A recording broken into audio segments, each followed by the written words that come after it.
bend over backwards not to let any order go. He was competitive. He was very competitive. He said, if you lose it, you lost everything.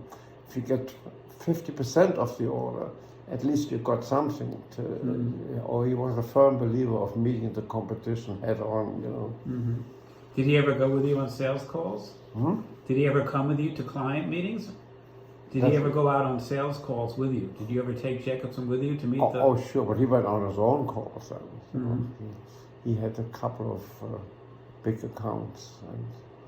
But Matchbox was actually his account, but he took me along as a backup because I knew more about how to make these boxes. He learned as he went along, and there was nothing which he wouldn't undertake. Buy a machine for this. Let's buy a machine. So he had a very good credit rating and always broke, but a good credit rating. What do you mean? He was always, we said broke? Company was always short of cash. That's obvious when you have to lay out all this money for all these products. You have to buy the materials, buy the machines, and then the companies would be slow paying? And before you could get paid, it took 60-day terms. If they give you the business, they want the terms. Never mind 30 days. They want 60 days. So did he use factors? Borrow money? We used one factor. No, Jacobson used... No, he never used a factor. That was too much money, factor. Schimdorf used a factor to the fullest extent. Jacobson used the first chemical bank as a financial institution. And they provided the working capital, loaned money against the business. They loaned money against the business. Yeah, they did, and they once refused a loan. He needed a loan to do this huge job which we got from. I got a job from Mary Kay Cosmetics in Texas. Did you have to go down to Texas, or they came to New York? No, I went down. They wouldn't come to me. You had to go down. I met Mary Kay Cosmetics, and they needed a case to put all their samples in. Huge undertaking. We made this carrying case in pink, patent, very shiny material, and all these compartments. We built it all by hand, and we got the orders from her. So, and Jacobson needed money to build a special machine for the pockets, and First Company wouldn't give it to him. They said you are close to your limit. So he called Rockefeller, who was the president. Oh, really? Yeah. And lo and behold, one morning Rockefeller came up to the Bronx to meet Jacobson, gave him a free ride as far as when they were finished talking, and he went through the factory and he saw what was going on. He gave him a carte blanche. The bank would give him any amount he needed. But he got, it's amazing, he got Rockefeller to come up there. He didn't go to him. I never heard that story. That's a great story. And you never mentioned that before. Yeah.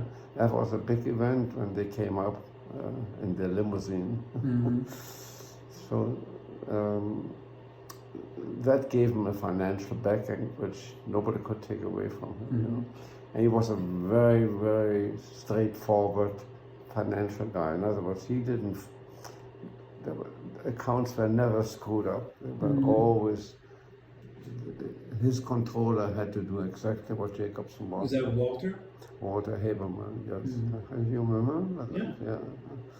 Yeah, Walter was a nice guy. Also German? No, he was an American. He was from Jersey. Walter Haberman was a nice guy. And when did you start getting competition from China? Later on? It started with Motorola. We made telephone bags for an iPhone. It wasn't an iPhone, it was a cell phone. It was a zippered bag. they had to be made a certain way. Motorola was very strict in their demand, how many stitches to the inch, and the engineers were unbelievable what they wanted. You know. But we got huge orders.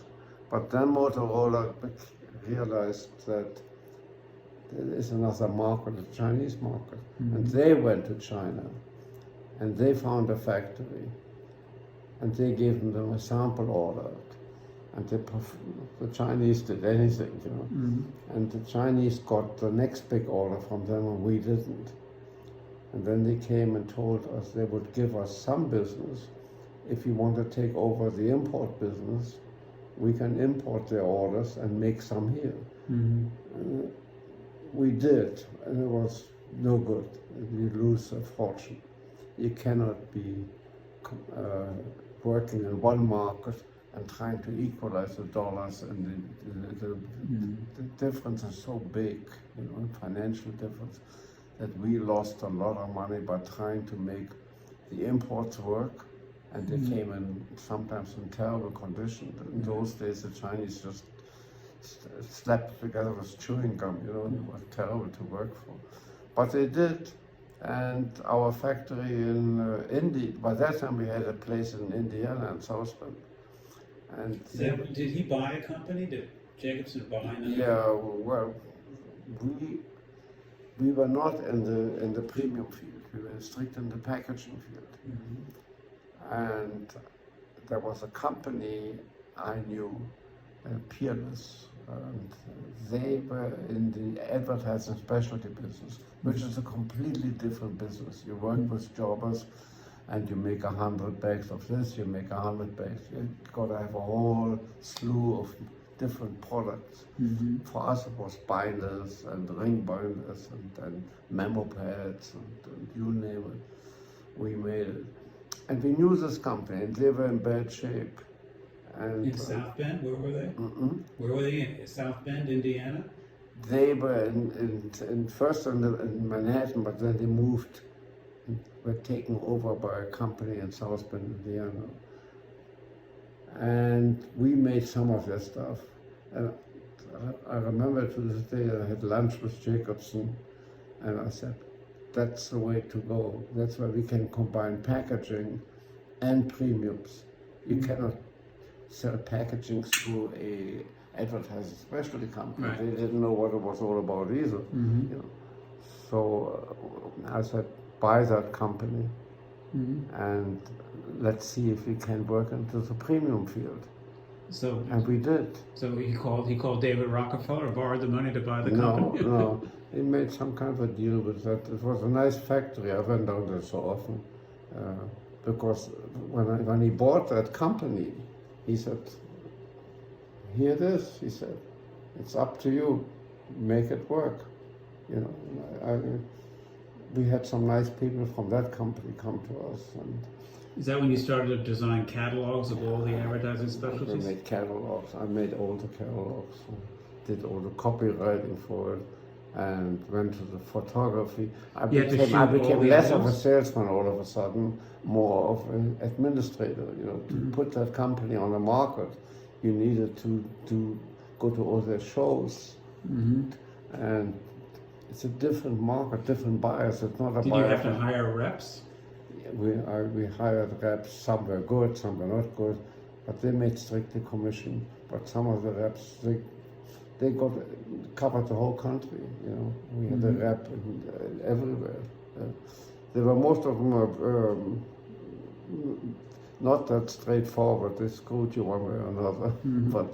But a lot of them got you the business. You know, and I gave lectures at those meetings. What we can do, and that's how we make. Now, did you have to